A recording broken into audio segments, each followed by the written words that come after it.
हिंदी व्याकरण का अध्ययन करेंगे। हिंदी व्याकरण के तहत आज हम कारक का अध्ययन करेंगे। कारक हमने दो भागों में बांटा है, कारक भाग 1 और कारक भाग 2। तो कारक के 8 वेदों को हमने 4-4 भागों में बांट दिया है ताकि सुविधा के अनुसार और अच्छी से अच्छी जानकारी दी जा सके। इसलिए हमने आज कारक भाग 1 का अध्ययन करेंगे और कारक 2 में 4 वेद लिए हुए हैं। तो कारक भाग 1 का अध्ययन करेंगे। पुनः मैं आपका हार्दिक स्वागत करता हूं। तो अब हम कारक के कुछ उदाहरण देखेंगे। जैसे घाड़ ने हरी झंडी दिखाई, यहाँ पर देख रहे हो कि रेलगाड़ी से घाड़ हरी झंडी दिखाता है और हरी झंडी दिखने के बाद रेलगाड़ी चल पड़ती है। दूसरा वाक्य, लड़कों ने बुड्ढे को दूध पिलाया। यहाँ पर वृद्ध व्यक्ति को लड़के दूध दे रहे हैं और यहाँ पर वृद्ध व्यक्ति दूध पी रहा है, इसलिए लड़कों ने बुड्ढे को दूध पिलाया। आप अपने घर का पता दे दीजिए। दूध में मिलावट करना अपराध है, कानूनी अपराध है दूध में मिलावट करना। और हम सब रिक्शे से स्टेशन पहुंचे, यानी रिक्शे के माध्यम से हम स्टेशन पहुंचे। तो देखिए, इन वाक्यों में जो रेखांकित शब्दों पर ध्यान दिया, ये जो वाक्य दिए हुए हैं इन रेखांकित शब्दों पर आप ध्यान दीजिए। तो पहले वाक्य में घाड़ संज्ञा है। घाड़ क्या है? संज्ञा है। घाड़ ने झंडी दिखाने की क्रिया की है। घाड़ ने झंडी दिखाने की क्रिया की है। घाड़ के साथ में प्रत्यय यानी परसक चिन्ह का प्रयोग हुआ है। तो घाड़ के साथ घाड़ संज्ञा है और में प्रत्यय यानी परसक चिन्ह है, इसके साथ प्रयोग हुआ है। दूसरे वाक्य में देखिए, लड़कों ने दूध पिलाने की क्रिया की है। लड़कों ने क्या किया है? दूध पिलाने की क्रिया की है। इस क्रिया का असर बुड्ढे पर पड़ा। इस क्रिया का असर बुड्ढे पर पड़ा। उसकी भूख शांत हुई। बुड्ढे के साथ को प्रत्यय, बुड्ढे को प्रत्यय अर्थात को प्रसर्ग आया है। तीसरे वाक्य में घर और पता। तीसरे वाक्य में घर और पता संज्ञाओं के बीच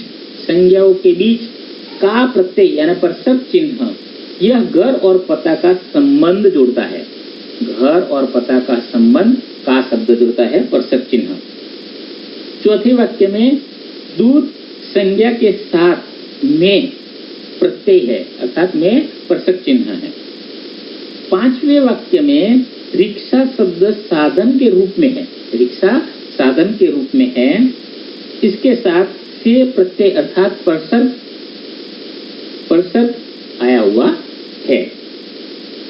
इस प्रकार इन वाक्यों में गार्ड ने बुड्ढों को घर का, दूध में, रिक्शे से, इन संज्ञाओं के साथ अलग अलग प्रत्यय यानी परसक लगे हुए हैं। ऐसे प्रत्यय लगे हुए शब्दों को कारक कहते हैं। जैसे ने, को, का, में तथा से आदि प्रत्यय अर्थात परसक चिन्ह है। तो हम संज्ञाओं की तरह देखिए, संज्ञाओं की तरह सर्वनामों के साथ भी प्रत्यय अर्थात परसक लगते हैं। जैसे उसने, यहाँ पर घाड़ संज्ञा है और ने परसक चिन्ह लगा है अर्थात प्रत्यय लगा हुआ है। उसी तरह सर्वनामों में इसके साथ जुड़ जाता है। जैसे उस सर्वनाम है लेकिन उसने, तो ने उसने उसके साथ जुड़ जाता है। तो उसने, इसको, इसमें, उसका, उनसे आदि इस तरह सर्वनाम के साथ प्रत्यय जुड़ जाता है। संज्ञा के साथ प्रत्यय जुड़कर नहीं लिखे जाते। संज्ञा के साथ प्रत्यय जोड़कर नहीं लिखे जाते, परंतु सर्वनाम के साथ वे जोड़कर लिखे जाते हैं। देखिए, संज्ञा घाड़ संज्ञा है, ने परसक या प्रत्यय है, उसने ये सर्वनाम के साथ जुड़ा गया है। तो समझ में आया बच्चों? अब देखते हैं हम कारक की परिभाषा। तो कारक की परिभाषा इस प्रकार है, संज्ञा या सर्वनाम के जिन रूपों से उनका संबंध वाक्य के अन्य पदों से विदित होता है उन्हें कारक कहते हैं। ठीक से देख लीजिए, संज्ञा या सर्वनाम के जिन रूपों से उनका संबंध वाक्य के अन्य पदों से विदित होता है उन्हें कारक कहते हैं। अब प्यारे बच्चों, कारक के भेद हम देखेंगे। कारक के भेद 8 है। कारक और विभक्ति चिन्ह यहाँ पर दिए हैं। कर्ता कारक का परसक चिन्ह है ने, कर्म कारक का परसक चिन्ह है को, करण कारक का परसक चिन्ह है से, के साथ, के द्वारा, संप्रदान कारक का परसक चिन्ह है के लिए और को, अपादान कारक का परसक चिन्ह है से, अर्थात पृथक पृथक यानी अलग होने की प्रक्रिया को अपादान कारक कहते हैं। संबंध कारक का परसक चिन्ह है का, के, की, अधिकरण कारक का परसक चिन्ह है में और पर, संबोधन कारक का परसक चिन्ह है ए, अ, अरे। कर्ता कारक के उदाहरण, तो व्यापारी ने असरफिया खरीदी, वे सहायता के लिए दौड़े, पंचायत गांव की व्यवस्था करती है और मामा जी दूध में पानी मिलाते हैं और बछड़ा बड़ा होकर बैल बनेगा। तो देखिए, ये कर्ता कारक में जो उदाहरण है, जो रेखांकित शब्द है, उनके प्रति ध्यान दीजिए। जैसे अगर हम कहे कि असरफिया किसने खरीदी, तो व्यापारी ने। सहायता के लिए कौन दौड़े, तो वे। गांव की व्यवस्था कौन करता है, तो पंचायत। दूध में पानी कौन मिलाता है, तो मामा जी। बैल कौन बनेगा, तो बछड़ा। इस प्रकार व्यापारी, वे, पंचायत, मामा जी, बछड़ा ये क्रिया को करने वाले हैं। ये कर्ता कारक है, ये क्रिया को करने वाले हैं, ये कर्ता कारक है। अब यहाँ पर एक बात और ध्यान दीजिए, कर्ता कारक की विभक्ति या कारक चिन्ह ने है। इसकी विभक्ति यानी परसक चिन्ह कर्ता की ने है, परंतु इसका प्रयोग भूतकाल की सकर्मक क्रिया के साथ ही किया जाता है। इस परसक का चिन्ह का प्रयोग भूतकाल की सकर्मक क्रिया के साथ ही किया जाता है। वर्तमान और भविष्य काल की क्रिया के साथ ने का प्रयोग नहीं किया जाता। तो वर्तमान और भविष्य काल की क्रिया के साथ ने परसक चिन्ह का प्रयोग नहीं किया जाता। भूतकाल की अकर्मक क्रिया के साथ भी ने नहीं लगाया जाता, तो ये ध्यान रखना। तो अब देखिए, दूसरे उदाहरण में यहाँ पर बताना चाहता हूँ कि राम ने रावण को मारा, ये भूतकाल की क्रिया है। राम ने रावण को मारा, ये भूतकाल की क्रिया है। तो कर्ता राम है, इसमें ने कर्ता कारक विभक्ति चिन्ह है। इस वाक्य में मारा भूतकाल की क्रिया है, ने का प्रयोग प्रायः भूतकाल में होता है। तो दूसरा वाक्य यहाँ पर मैं बताना चाहता हूँ कि लड़की स्कूल जाती है, ये वर्तमान काल की क्रिया है। ये वर्तमान काल की क्रिया है। तो वर्तमान काल की क्रिया का कर्ता लड़की है, कर्ता लड़की है। इसमें ने विभक्ति चिन्ह का प्रयोग नहीं किया गया। तो प्यारे बच्चों, समझ में आया? तो अब देखो कर्ता कारक की परिभाषा। संज्ञा सर्वनाम के जिस रूप से क्रिया के करने वाले अर्थात कर्ता का बोध होता है, उसे कर्ता कारक कहते हैं। तो यहाँ पर एक बात और विशेष ध्यान देने की जरूरत है कि भूतकाल में अकर्मक क्रिया के कर्ता के साथ भी ने परसक यानी विभक्ति चिन्ह नहीं लगता। जैसे वह हंसा, तो देखिए यहाँ पर परसक चिन्ह का प्रयोग नहीं किया गया है।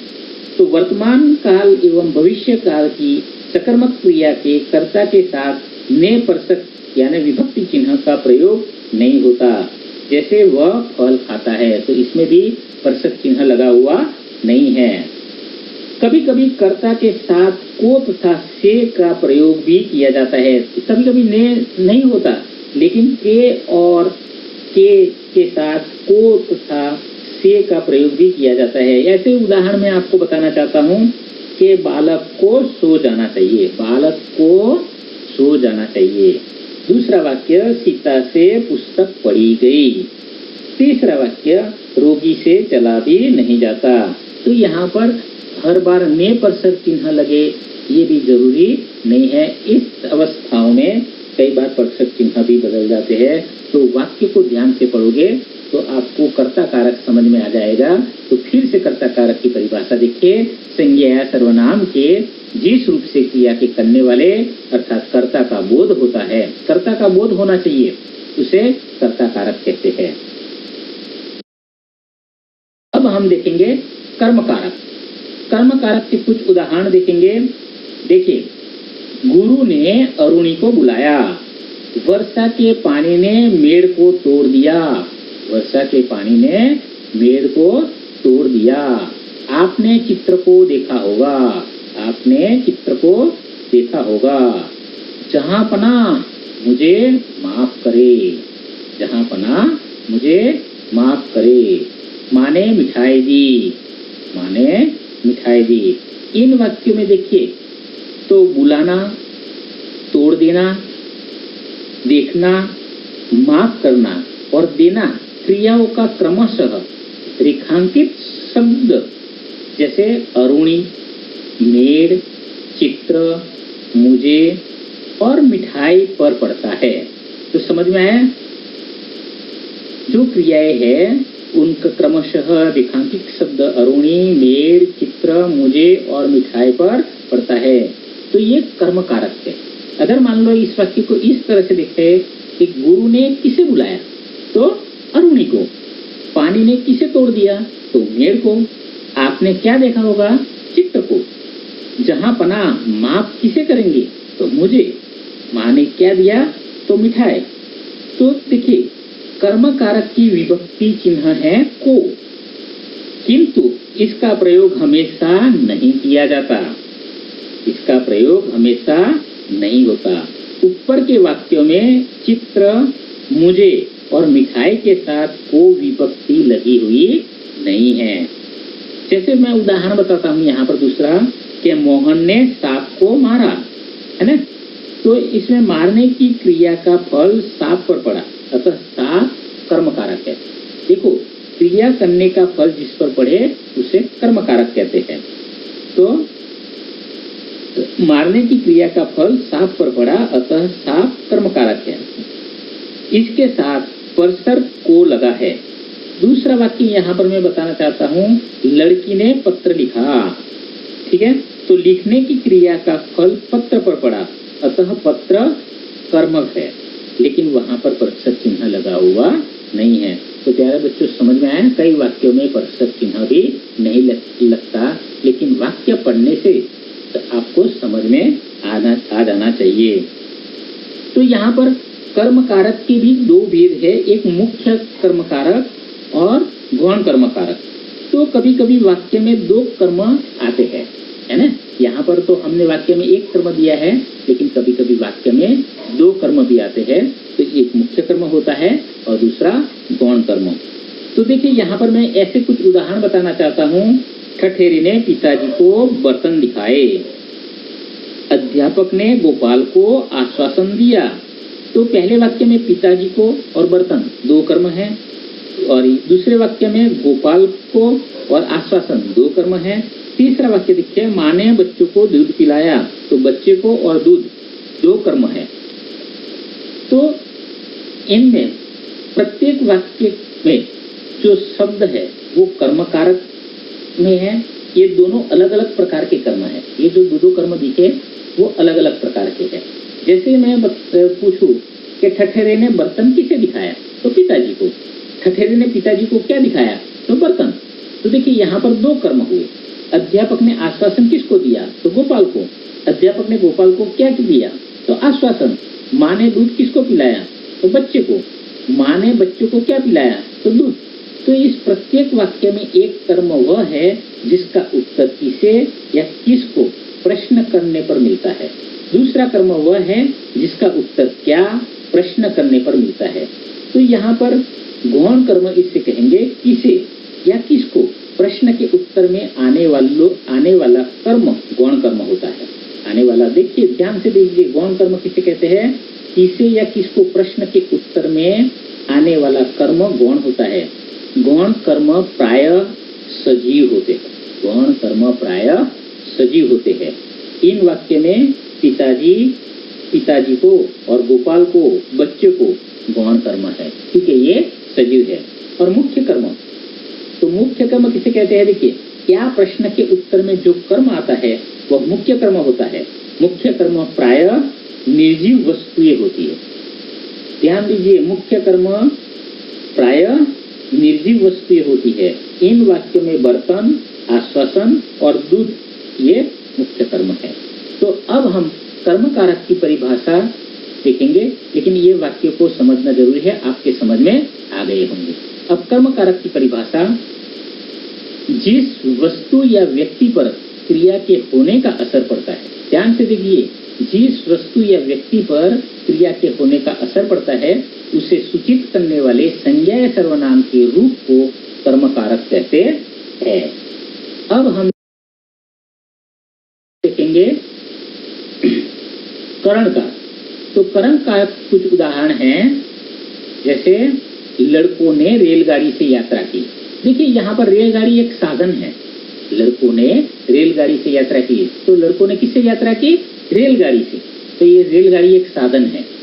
दवा से रोगी अच्छा होता है ना? दवा से रोगी अच्छा होता है। तो रोग किससे अच्छा होता है? तो दवा से। ये भी एक साधन है। पत्र बांटने का कार्य डाकिये से होता है। तो पत्र बांटने का कार्य किसके द्वारा होता है? तो डाकिये से। तो डाकिया भी एक साधन है। इस तरह अर्जुन ने जयद्रथ को बाण से मारा, है ना? तो अर्जुन ने जयद्रथ को किससे मारा? तो बाण से। बाण से भी एक साधन है। और बालक गेंद से खेल रहे हैं, तो बालक किससे खेल रहे हैं? गेंद से। तो गेंद से भी एक साधन है। तो समझ में आया बेटा? अब देखिए, तो इसकी परिभाषा इस प्रकार है। देखिए, करण कारक की परिभाषा के संज्ञा सर्वनाम के जिस रूप से क्रिया संपन्न करने के साधन का बोध होता है उसे करण कारक कहते हैं। देखो, यहाँ पर क्रियाएं संपन्न किससे होती है? रेलगाड़ी से, दवा से, डाकिये से, बाण से और गेंद से, इसीलिए वो करण कारक है। तो परिभाषा फिर से ध्यान से देखिए, संज्ञा सर्वनाम के जिस रूप से क्रिया संपन्न करने के साधन का बोध होता है उसे करण कारक कहते हैं। अब हम देखते हैं संप्रदान कारक। संप्रदान कारक के कुछ उदाहरण इस प्रकार है। देखिए, दादाजी ने बच्चों के लिए फल लाए। तो दादाजी किसके लिए फल लाए? बच्चों के लिए। यह मिठाई गीता के लिए है। तो मिठाई किसके लिए है? गीता के लिए। सीता को 2000 रुपये दो। तो 2000 रुपये किसको देना है? सीता को। आप सबको मेरा राम राम। तो आप सबको मेरा राम राम। और यह जगह स्कूल के लिए है। यह जगह किसके लिए है? तो स्कूल के लिए। तो देखिए, ये जो वाक्य है इनमें रेखांकित जो शब्द है, तो किसी के लिए कुछ करने या किसी को कुछ देने का भाव प्रकट होते हैं। देखिए, इन रेखांकित शब्दों से क्या होता है? किसी के लिए कुछ करने या किसी को कुछ देने का भाव प्रकट होता है। तो जैसे पहले वाक्य में फल तो किसके लिए है? बच्चों के लिए। दूसरे वाक्य में मिठाई किसके लिए है? गीता के लिए। तीसरे वाक्य में रुपये तो किसके लिए है? सीता के लिए। राम राम किसके लिए है? सबके लिए। जगह किसके लिए है? तो स्कूल के लिए। तो इन रेखांकित जो शब्द है उन व्यक्तियों या वस्तुओं का बोध कराते हैं। ये रेखांकित शब्द उन व्यक्तियों या वस्तुओं का बोध कराते हैं जिनके लिए क्रिया हुई है।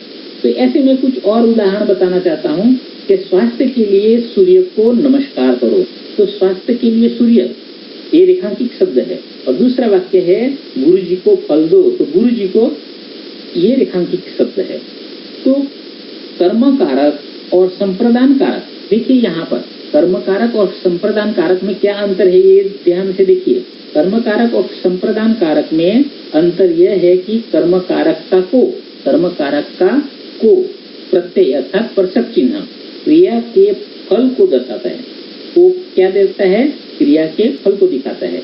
जबकि संप्रदान कारक का को प्रत्यय के लिए या के वास्ते का भाव सूचित करता है, अर्थात संप्रदान कारक है।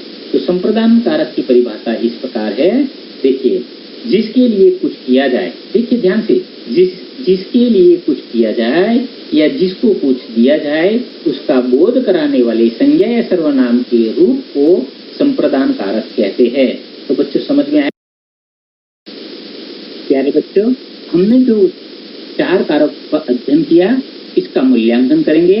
वो मूल्यांकन आप अपने गुरु कार्य कॉपी में अंकित करेंगे। तो प्रश्न पहला देखिए, प्रश्न ए, कर्ता कारक, कर्म कारक, करण कारक और संप्रदान कारक के 5 उदाहरण लिखिए। और प्रश्न 2, कर्ता कारक, कर्म कारक, करण कारक और संप्रदान कारक की परिभाषाएं अपने शब्द में लिखिए। आपने जो इस वीडियो को देखा है ना, इसके लिए आपको बहुत बहुत धन्यवाद। और इस वीडियो के दूसरे भाग जो देखना है इसके लिए लिंक आपको डिस्क्रिप्शन में मिल जाएगी।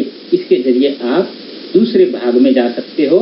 और अगर इस कारक के 4 भेदों में अगर आपके मन में कोई संदेह या शंका या कोई प्रश्न है तो आप मेरे कमेंट बॉक्स में अंकित कर सकते हो या दूरभाष या ईमेल पर भी अंकित कर सकते हो।